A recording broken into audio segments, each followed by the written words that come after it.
자, 여러분 안녕하셨어요? 오늘의 김종덕의 사상체질 이야기입니다. 오늘은 9번째 수인데요. 이게 참 중요합니다. 한 자리나 두 자리나. 근데 오늘은요, 이 태음인과 소음의 감별법을 공부하는데요. 분량이 매우 많아요.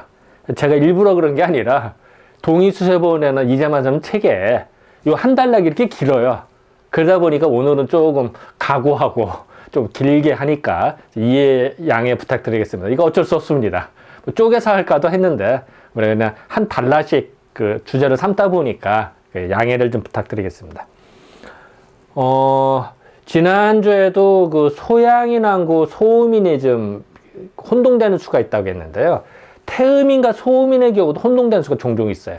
물론 전형적인 태음인은 눈에 딱 들어와요. 소음인도 맞죠. 그런데 약 10명이면 7, 8명은 금방 알아내기 쉬운데 두세 명은 헷갈려요. 쉽게 말하면은 태음인인데 약 20, 30%는요 소음인 같아 보여요. 소음인의 약 20, 30%는 마치 태음인 같이 행동하거든요. 이런 경우가 이제 오진의 경우가 납니다. 대략. 근데 그런 경우를 감별하는 요령이라고 할까요? 병의 증상을 통해서 아는 건데요. 잠깐 원문을 보겠습니다. 태음, 소음인, 체형이 혹약상 방불하야 남변의사나 이관기 병증하며 즉 필무불변이니 다 이어진 문장이다 보니까 이해해 주세요. 이거는 태음인과 소음인의 체형이 혹 간혹 상방 서로 방부로 거의 비슷하다는 얘기야. 뭐 그 풀빵같이 비슷하다는 거예요. 그래서 어쨌든 방불 거의 비슷해서 남변 의사 구분하기 어려워, 변별하기 어려워서 의사 거의 비슷해. 거의 비슷하나 그 병의 증상을 자세히 관찰할 것 같으면은 반드시 분별하지 못할 바가 없더라. 부정 플러스 부정이니까 강한 긍정이죠. 반드시 구분할 수 있다. 그러니까 다시 말씀드리면 겉으로는 똑같아 보이는데 증상을 보면 쉽다는 거예요. 그러니까 아까 이따 나오겠습니다. 뭐 땀이 나든지 안 나는지 뭐 이런 어떤 증상들을 그 소증 그러니까 본래의 증상이라고 해요. 소증을 자세히 관찰하면요 다 드러납니다. 그리고 이건 한의사가 아니다 하더라도 일반 사람들도 공부하면 다 알 수 있는 거기 때문에 여기서 언급을 합니다. 자, 그리고 번역을 보겠습니다. 태음인과 소음인의 체형이 혹 대략 서로 방불은 거의 비슷한 거예요.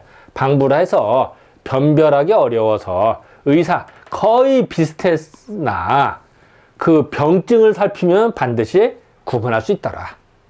그러니까 아까도 말씀드렸습니다만 그 사람을 볼 때 딱 겉으로 보는 거하고 속하고 다르니까 겉은 비슷해도 속은 차이가 나거든요. 그런 것들을 좀 보면 됩니다.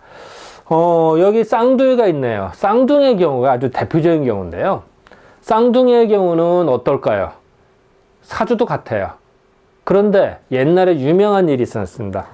그 쌍둥이가 있었는데 한 사람은 키가 컸고요. 한 사람은 그 난쟁이 같이 키가 작았대요. 근데 키가 작은 사람은 정승이 됐고요. 키가 큰 사람은 사공이 했대요. 하인이죠. 그래서 이제 한날 한시에 똑같이 태어났는데 이렇게 완전히 편차로 나눠집니다. 심지어는요, 쌍둥이일 때요, 체질에 따라서 다른데요, 기어다니잖아요, 처음에. 양이는 앞으로 기어다니고요, 음이는 뒤로 기어요. 웃기잖아요. 처음에 별 때. 누가 시킨 것도 아닌데. 물론 다 그런 건 아닙니다. 그래도 저희들이 이제 경험상, 임상 경험상을 하는데, 이게 이제 그 통계적으로 유의성이 있으려면 사이즈가 커야 돼요. 즉, N수, 넘버, 그러니까 그 대상 인원이 많아야 되는데, 사람이 찍다 보니까 통계적 유의성이 있다라고 말은 못 합니다만, 개인적인 차원에서 저희들이 경험해보면 그런 경험을 봅니다. 어쨌든 쌍둥이라 하더라도 체질이 다르고요.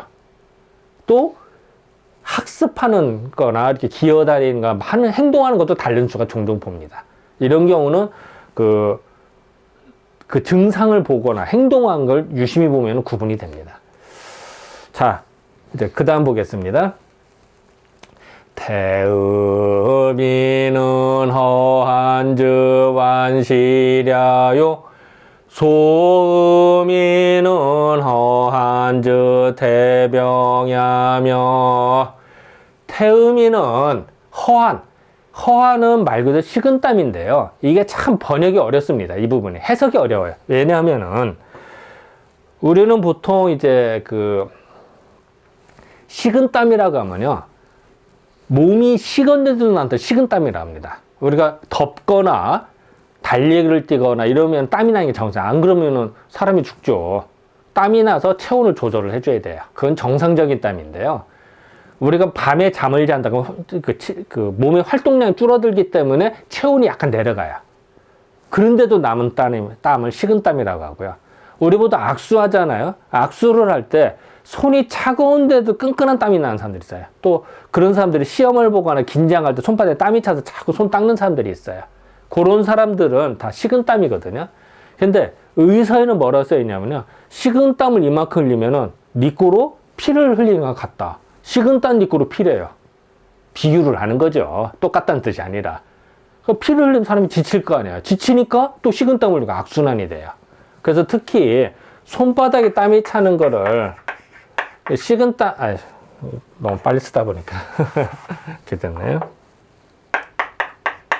자한, 식은땀을 하는데 수장 한출, 손바닥에 땀이 차는 거, 그리고 밤에 잠을 자는데 도둑놈이 땀을 훔쳐가듯이 식은땀이 나는 사람, 이게 또 도한이래요. 밤에 자는데 진땀 난다 그러죠. 이런 거. 또 남자들 같은 경우는 사탁을 입다 축축한 사람들이 있어요. 그걸 낭습이라고 합니다. 낭습, 사탁을 입다 축축하다 이런 뜻이에요. 그리고 또 그 빨래를 하다 보면 아는데 난닝구나 백엔잎이 누렇게 변하는 사람이 있어요. 그걸 황한이라고 합니다. 누런 땀. 누런 땀을 흘린다 그러거든요. 누런 땀. 이런 수가, 요게 다 식은땀입니다. 이게. 이런 종류들은 다 식은땀이, 이게 좋은 게 아니에요. 몸에 나쁜 겁니다. 그런데 체질불문하게 이게 다 나면 나빠요. 그러면 이게 태음이나 허한, 식은땀 흘리면 완시한데 해석이 안 되잖아요. 이 부분에 대해서 논란이 있습니다. 자, 이게 어떻게 봐야 되느냐. 여기서의 허한의 뜻은 이렇게 봐야 됩니다. 태음인의 경우는요, 이 피부라고 그러죠, 피부. 피부가 두꺼워요. 만져보면 거칠다, 두껍다, 이런 느낌입니다. 두껍기 때문에 땀이 나는데요, 땀이 나오려고 하면 잘 안 나와요. 왜냐면 두껍다 보니까. 그때가 덥거나 운동하거나 뜨거운 거 먹다 보면 갑자기 안 나다 갑자기 와장창 나버려요. 안 나오다가. 그러면 땀방울이 줄줄 흐르겠죠. 그래서 태음인들은 땀방울이 맺힌다. 뚝뚝, 속된 표현으로 육수 떨어진다 이래요. 그게 나타나는 겁니다. 반면에 소음인 같은 경우는요, 피부가 얇아요. 얇다 보니까 땀이 조금씩 나요. 근데 나오자마자 다 말라요. 그러니까 본인은, 소음인은 땀 안 흘리다고 말을 해요. 사실은 땀이 조금씩 나죠. 나는데 다 마르니까. 이래요. 자, 사람이라는 건 총량은 비슷해야죠. 뭐, 먹고, 배설하고 나오는 애들, 인풋, 아웃풋이 비슷해야 되는데, 다시 말할게요. 태음인의 경우는 피부가 두껍기 때문에 땀이 나오려면 힘들어요. 안 나오다가 나오면 와장창 나요. 그래서 태음인은, 나 땀 많이 흘려. 이런 표현을 쓰고요. 뚝뚝 떨어지니까. 소음인은 피부가 얇다 보니까 조금씩 나와. 그러다 보니까 피부가 다 말라. 그러니까 소음인은 나 땀 안 흘려 이래요. 웃기죠? 같은 표현을 해도. 그래서 이 태음인의 경우는 예를 들어서 이제 몸이 찌뿌둥하다, 힘들다 이러면요, 사우나에 가거나 목욕탕에 가서 이렇게 땀을 쫙 빼주잖아요. 그 몸이 풀려요. 좋아져요, 진짜로. 그런데 소음인이 친구 따라 강남 가는 식으로 해서 똑같이 땀을 흘렸다. 그럼 이제 몸살 걸려서 일주일 누워 있어야죠. 그런 소리 많이 종종 봅니다. 자, 그러면은 여기서 태음인의 허한, 땀을 흘리는 것이 완실하다는 의미는 뭐냐? 즉, 이게 소통이 잘 돼서 땀을 잘 흘린다는 얘기입니다. 그거는 거예요. 그러니까 여기서 허한은 우리가 말하는 병증, 몸이 약해졌을 때 나타나는 허한이 아니라 이렇게 특별히 운동을 안 했는데도 불구하고 그냥 이렇게 조금 움직이거나 뭐 밥을 먹거나 이러면 땀이 쫙 나는 거. 그거를 의미합니다. 즉, 여기서는 건강한 땀을 말하는, 건강한 땀. 건강한 땀이 나면은 좋다는 뜻으로 해석을 해야 돼요. 근데 이 부분을 상당히 많은 사람들이 잘못 이해할 수가 있어요. 왜냐하면 원문이 이렇게 나오죠. 단어가 똑같으니까. 자, 다시 말할게요. 우리가 말하는 허한이라고 하는 거는 일반적으로는 진땀을 의미합니다. 진땀은 나쁜 거예요. 몸이 허약한 거예요. 체질 불문하고 모든 사람이 진땀을 흘리면 나쁜 겁니다. 그런데 여기서 원문에서 태음인이 허한이 있다는 뜻은 우리가 밥 먹거나 뭐 행동할 때 땀이 쫙 잘 나는 그런 의미입니다. 여기서 허한은. 그러니까 사실 단어는 똑같은데 해석을 다르게 해야 되니까 이 부분이 이제 그 초심자들이나 독학하는 분들이 많이 어려워하는 부분 중에 하나입니다. 오해할 수도 있고요. 그리고 소음인의 경우는 땀이 잘 난다. 그러면 큰 병이거든요. 이제 그거를 얘기하고 있습니다. 그래서 다시 한번 말씀드리면 이 부분, 이 허한이라는 부분 때문에 해석이 매우 어려울 수가 있다. 우리가 오진은 오역할 수도 있고 잘못 이해할 수가 있는 부분이라 제가 다시 한번 강조를 하는 겁니다.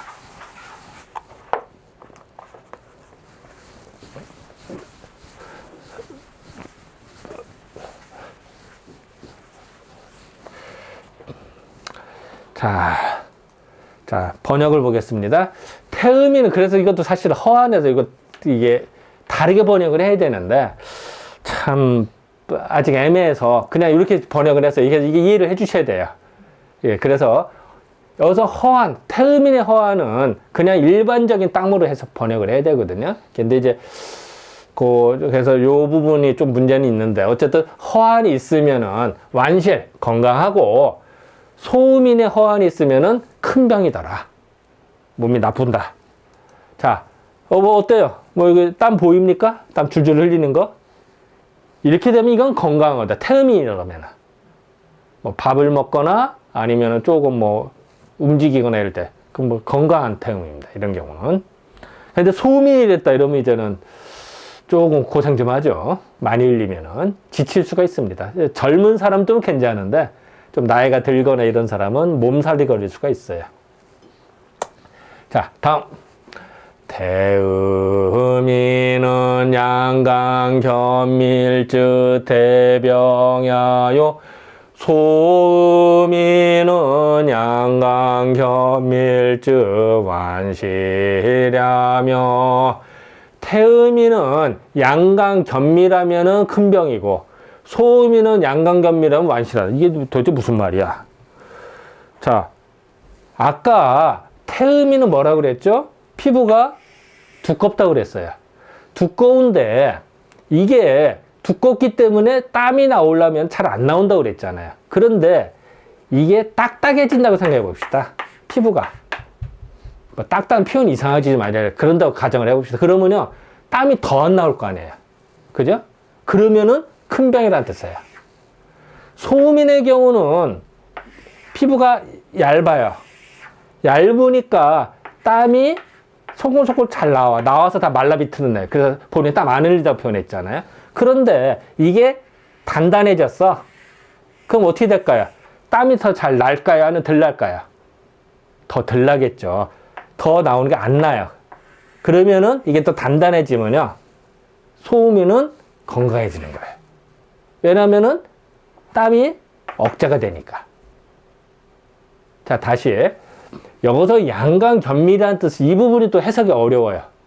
오역이 많아요. 자, 태음인의 경우는 피부가 두꺼운데 이게 더 단단해진다? 딱딱해진다? 딱딱은 아닌데 어쨌든 강해진다? 이렇게 표현할까요? 강해졌기 때문에 땀이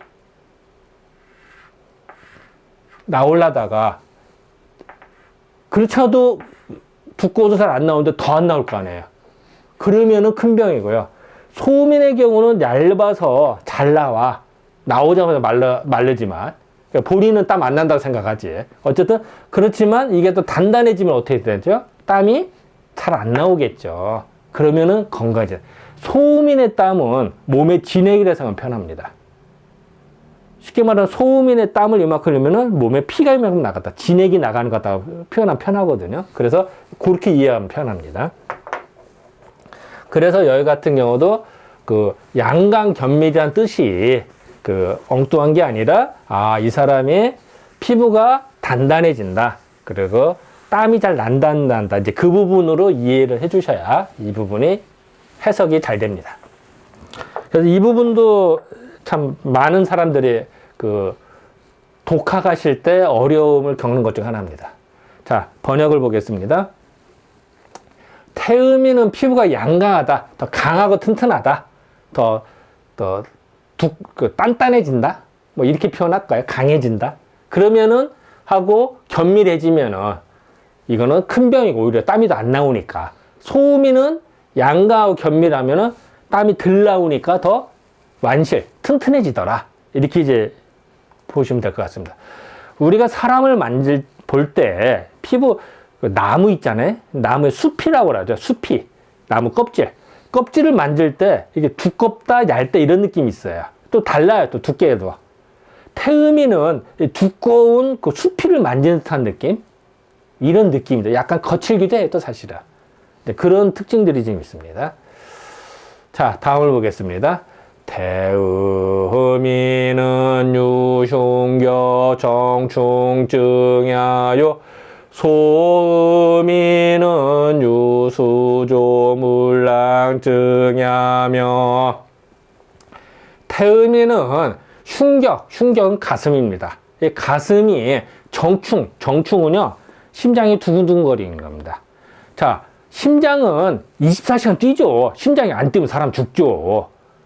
태어나서 죽을 때도 계속 뛰는 게 심장입니다. 그런데 태음인이 긴장을 했거나 흥분했을 때, 그러면요 심장이 두근두근한 걸 느껴요. 왜 그럴까요? 자, 심장은 펌프질을 해서 우리 온몸에 그 피를 보내는 작용을 합니다. 그런데 태음인이 긴장을 하거나 몸이 흥분하잖아요. 그러면 순환이 잘 안 돼. 부하가 많이 걸려요. 그럼 심장은 어떨까요? 부하가 더 걸리는 거야. 그러면 그거를 본인이 심장이 두근두근 뛴다라는 걸 느끼기 시작해요. 태음인들은. 자, 다시 말할게요. 태음인에게 보통 때는 태음이 건강할 때는 몰라요. 근데 태음인이 긴장을 하거나 흥분하거나 몸이 약해졌거나 그러면요 가슴이 두근두근한 걸 느끼기 시작해요. 그게 태음인의 큰 특징 중 하나입니다. 그리고 소음인의 경우는요 수종물란증이라고 해서 손과 발이 떨리는 겁니다. 떨리는 건데 손과 발뿐만이 아니라 눈꺼풀이 떨리거나 살이 떨리거나 눈 밑이 떨리거나 이게 다 포함되는, 목소리도 떨릴 수도 있어요. 입술이 떨리거나 다 포함되는.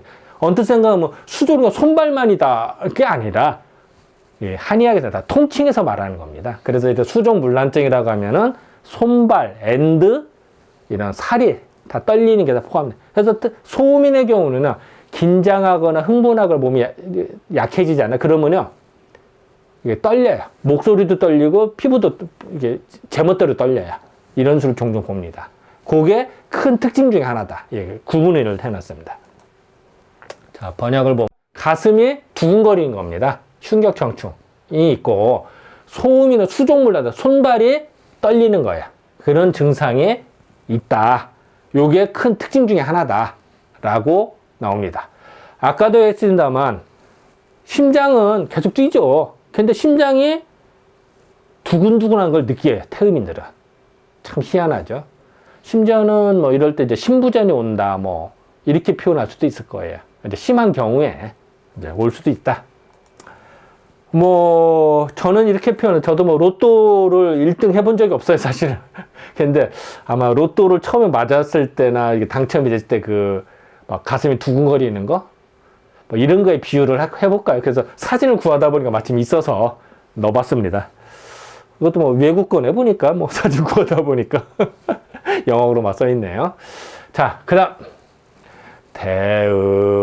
태음이는 유목자 상인증하고 우요목동 내동증야나 소음이는 증무차증야며 태음이는 목자는요 눈초리예요. 눈초리가 상인 위로 당긴다는 거야. 이렇게 피곤하거나 몸이 허약해지거나 이러면은 이렇게 당겨져요, 이게. 그리고 목정은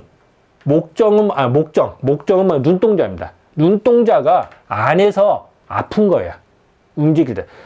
이제 사람에게는 진액이 다 필요한다. 예를 들어서 입에서는 침이 있죠. 눈에서는 눈물이 있고요. 여자는 여기는 그 질분비물이 있습니다. 그게 정상적이다. 왜냐하면 이제 소독의 개념이 있거든요. 입에서 아무래도 뚫려 있다 보니까 외부 감염이 잘 돼요. 그러면 방어를 해야 되잖아요. 그래서 침이나 눈물, 분비물로 방어를 해. 그런데 내가 몸에 감기 걸렸다. 그럼 어떻게 돼? 이 저항군이 너무 약하고 적군이 너무 많아져서 그러면 침이 아니라 가래로 나오죠.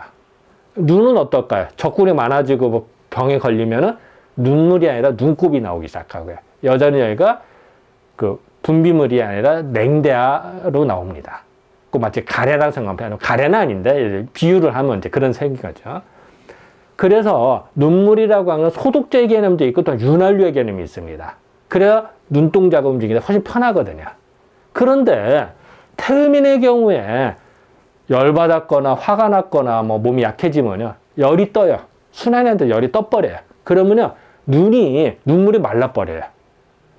뭐 다 말라는 건 아니죠. 이제 훨씬 부족해지죠. 그러면 어때요? 눈동자가 움직이는데 어떨까요? 윤활유가 부족해지니까 뻑뻑해지겠죠. 뻐근하다. 그래서 아픈 거예요. 내동. 그리고 태음인의 경우는 충혈도 잘 돼요. 그리고 태음이 이렇게 보면 얘마다 깜짝 놀라거나 이러면요 눈동자를 한번 삥 돌려요. 좀 피곤할 때도 그렇고 그러면 좀 조금 편하다 이런 표현을 해요. 태음인의 본능인데요. 그래서 태음인의 경우는 눈초리가 위로 당기고 눈동자가 뻐근하고 이런 게 있는데 소음인이니까 없어요. 참 희한하죠. 그래서 이런 것도 구분하는 요령 중 하나입니다. 이런 거를 이제 알 수가 있습니다. 자, 번역을 보면요. 태음인은 목자상인증, 눈초리가 위로 당기는 증상이 있고요. 또한 목정, 내동증, 눈동자가 뻐근한 거예요. 하지만 소음인은 이런 증상이 없더라.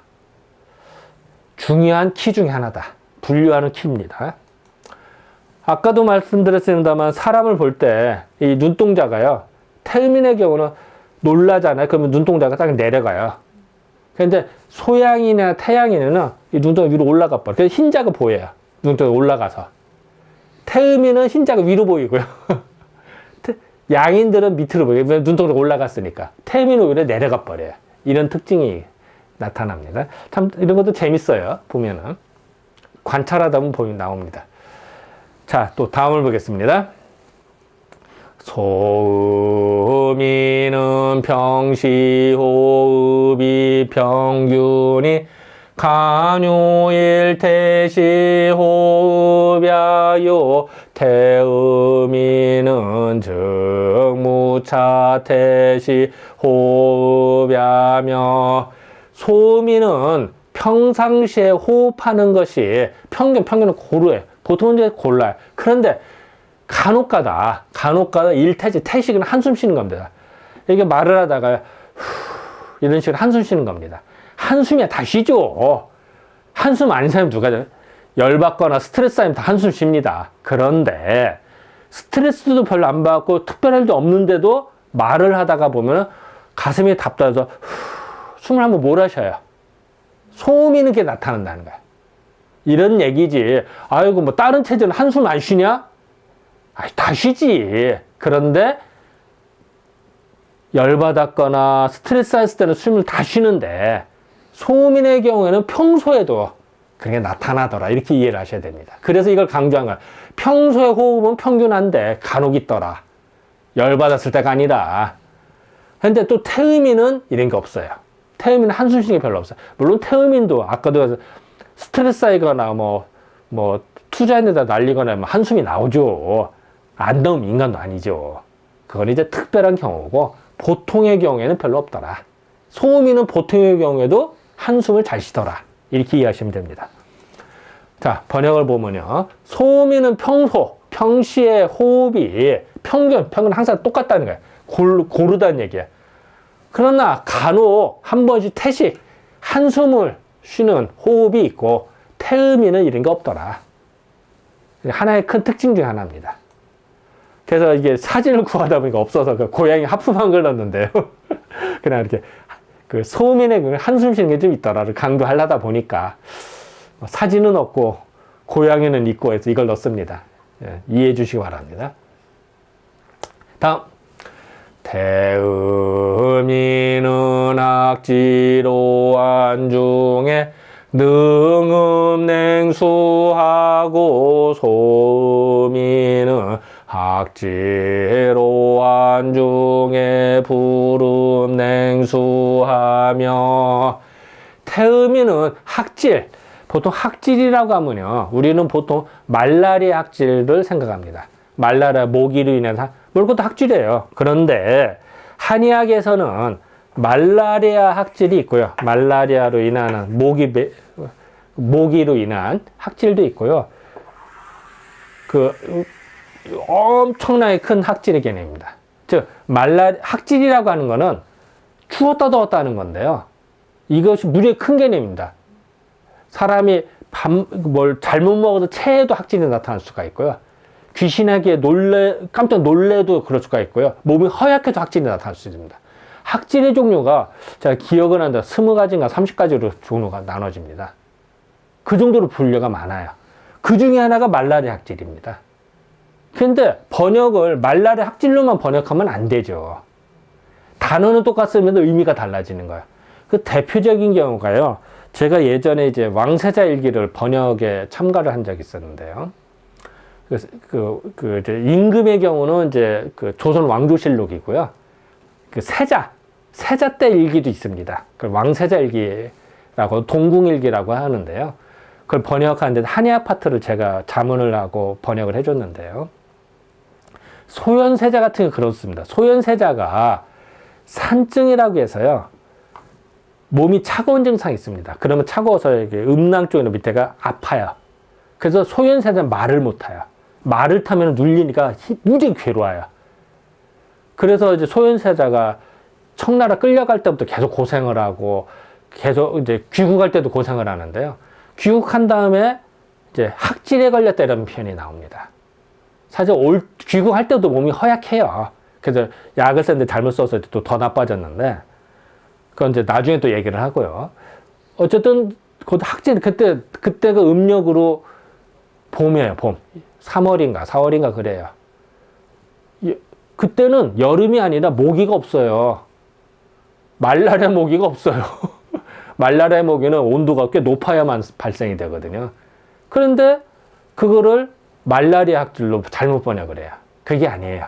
추웠다, 몸이 허약해져서 추웠다 더웠다는 증상이거든요. 거기도 대표적으로 학질, 그러니까 이런 넓은 개념으로 봐야지 요 말라리아 학질의 개념이 아니거든요. 그래서 다시 말씀드리면은 한의학에서 말하는 학질이라고 하면은 말라리아 학질도 있지만 무지하게 더 넓은 개념이다. 이렇게 보셔야 됩니다. 그래서 어쨌든 추웠다 더웠다는 걸 말하는데요. 그런 학질의 오한 중에 오한은 한기를 실어서 덜덜 떠는 겁니다. 추워 하려고.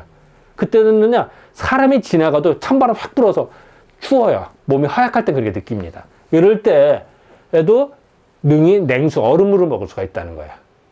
그런데 소민의 경우는 학질 오한 중에 냉수를 못 먹어요. 자, 여기서 하나 또 중요한 것이요. 소민의 경우는 그러면은 그럼 냉수를 아예 못 먹느냐? 그렇지 않아요. 소민의 경우에 건강한 소민은요 매일매일 그 맥주 캔 하나씩 먹고요 얼음을 잘 먹습니다. 그래도 탈 안 나요. 그리고 시원하다고 그래요. 건강한 사람은. 그런데 특징이 뭐예요? 학질, 몸이 허약해졌을 때, 몸이 약해졌을 때는 냉수를 못 먹고요. 태음이는 몸이 약해졌을 때 먹을 수 있다는 차이지. 평소에도 그건 아니에요. 다시 말씀드릴게요. 소음이라 하더라도 평소에는 건강한 소음인은요, 냉수 잘, 물론 평소에도 약한 소음인은 냉수 안 먹어요. 얼음을 싫어하는 사람이 있어요. 위장이 약하거나 몸이 허약한 사람은. 그런데 건강한 소음인은요, 맥주도 잘 마시고요, 얼음을 잘 먹습니다. 튼튼한 사람들은. 그리고 맨날 덥다고 그래요. 소음이라 하더라도. 근데 몸이 허약해졌을 때 나타난다. 허약할 때. 그런 특징을 이해를 하셔야 됩니다. 자, 태음인은 학질. 여기서 번역을 이렇게 했죠. 일정 간격으로 추웠다 더웠다 이렇게 썼어요. 왜냐면 말날의 학질 이렇게 안 쓰고, 그죠? 개념이 다르다고 그랬죠. 무제 더 넓은 개념이라 했죠. 그래서 이제 이렇게 돼. 추웠다 더웠다 하는 그거 오시오실 오한 증상이 있을 때는 냉수를 마실 수가 있고, 냉수품에는 얼음물까지 먹을 수가 있어요. 그런데 소음인은 이런 학지나 오한 중에는 냉수를 마실 수 없더라. 못 먹더라. 몸이 약해졌을 때는. 다시 말씀드리나 건강한 소음인은 생맥주 잘 먹습니다. 그걸 가지고 판단은 너 생맥주 먹으니까 소양이 이렇게 아니에요. 소음인도 찬 거 얼음물 잘 먹습니다. 건강할 때는. 자, 얼음물 누가 먹을까요? 다 먹어요. 단 몸이 약해졌을 때, 몸이 약해졌을 때는 소음인은 잘 못 먹는더라. 먹으면 더 탈이 나니까. 그렇게 이해하시면 돼요. 태음인은 먹을 수 있고요. 또 태음인 맥은 장이 기나고 소음인 맥은 완이 약하며. 태음인 맥은 장이 기나고 소음인 맥은 완이 약하다. 이게 참 무슨 말이야. 이게 구름 잡는 얘기죠. 요거는 사실은 맥에 대해서는 참 언급하기 어렵습니다. 저도. 왜냐하면 이제 설명하기도 어렵고 저 자신도 말이 힘들고 이래서 말하기 어려운데요. 이렇게 생각하시면 됩니다. 태음인 맥은요, 좀 강하다. 소음인의 맥은 약해서 잡기가 어려워요. 소음인 맥을 잡으면 어디 갔지 찾기 어렵고요. 태음인 맥은 딱 잡아서 쿵쾅쿵 뛴다. 이렇게 이해하시면 될 것 같습니다. 그 표현은 어떻게, 자, 이거 번역을 잠깐 보고요. 맥은 장하고 기나고 맥은 완하고 하는데, 참, 완은 느슨하다는 얘기거든요. 파도 치는 걸 생각해서 표현합니다. 사람은 맥밥이 뛰죠. 그런데 바다에도 보면요, 항상 파도가 쳐요. 그죠? 근데 어느 때는 잔잔한 파도가 치고, 어느 때는 파도가 커요. 소음인은 잔잔한 파도라 생각하시면 되고요. 태음인은 파도가 크다고 생각하시면 편합니다. 뭐 비유가 똑같은 건 아니에요. 이제 예를 들면 그렇다는 거 이해를 하고 넘어갑시다. 그리고 이 부분은 참 저도 힘들어요. 말하기도 그렇고 표현하기도 그렇고. 왜냐면 우리가 의사는 이렇게 해서 10,000명을 맥을 잡아야 안다고 그래요. 그 정도로 많이 봐야 되는데 설명하기도 어려워서 자, 파도 치는 거라고 이해하도록 합시다. 그냥. 자, 다음. 태음인 기육은 견실하고 소음인 기육은 부연하며. 기육은요, 피부예요, 피부. 피부인데, 아까 이제 그런 말씀 드렸었죠? 태음인의 피부는 좀 두껍다고요. 그죠? 두꺼운데, 이게 두꺼운 게 견실이 하다는 거는 뭐라 그럴까, 좀 단단하다? 그런 느낌. 근데 양광견미랑 또 달라요. 이 컨셉이. 그래서 태음이 이렇게 만져보면요, 피부가 좀 두껍다 이런 느낌. 그런 걸로 이해하시면 편하고요. 소음인의 피부는 얇다. 이렇게 만져보면 얇고 두껍다. 이렇게 이해하시면 편합니다. 이 부분은. 그래서 이 부분도 해석이 좀 어려울 수가 있어요. 독학하시는 분들이 어렵게 느낄 수가 있는데, 태음인은 다시 말하면 피부가 좀 두껍다. 소음인은 약간 얇다. 이렇게 이해하시면 편할 것 같습니다. 자, 번역을 보면요. 태음인의 기육. 기육은 사실 이제 피부와 근육을 다 합친 말인데요. 그냥 피부로 이해하시면 편합니다. 견실, 단단하고, 소음인은 부드럽다. 단단하다, 부드럽다. 이렇게 이해하시면 편할 것 같습니다.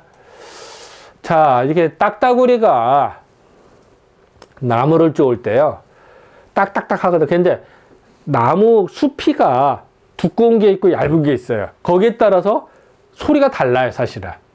그리고 딱따구리는 할 때 느낀대. 안 돼, 그거를. 물론 이제 저는 이제 조류학자가 아니기 때문에 전 잘 모르지만, 뭐, 어느 교수가 그렇게 얘기를 하시더라고요. 그래서 저 들은 얘기입니다만.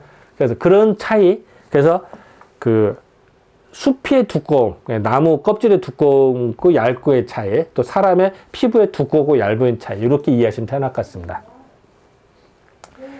대음인 용모사기는 기거유의 수정정대하고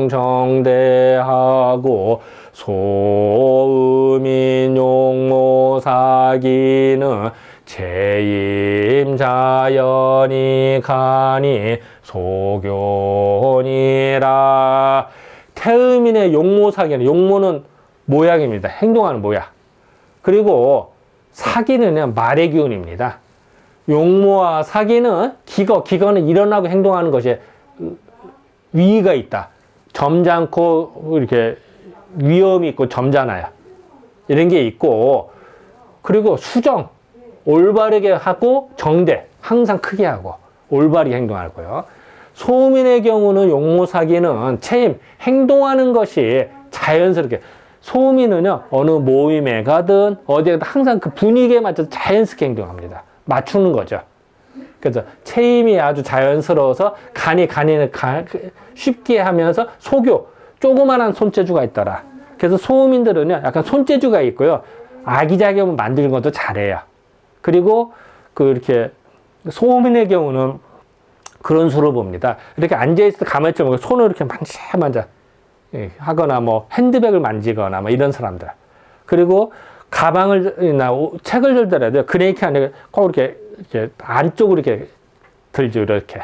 그런 경향이 있습니다. 그래서 태음인은 위가 있고 빤듯하게 행동하면서, 소음인은 행동이 자연스러우면서 간이 소교하더라.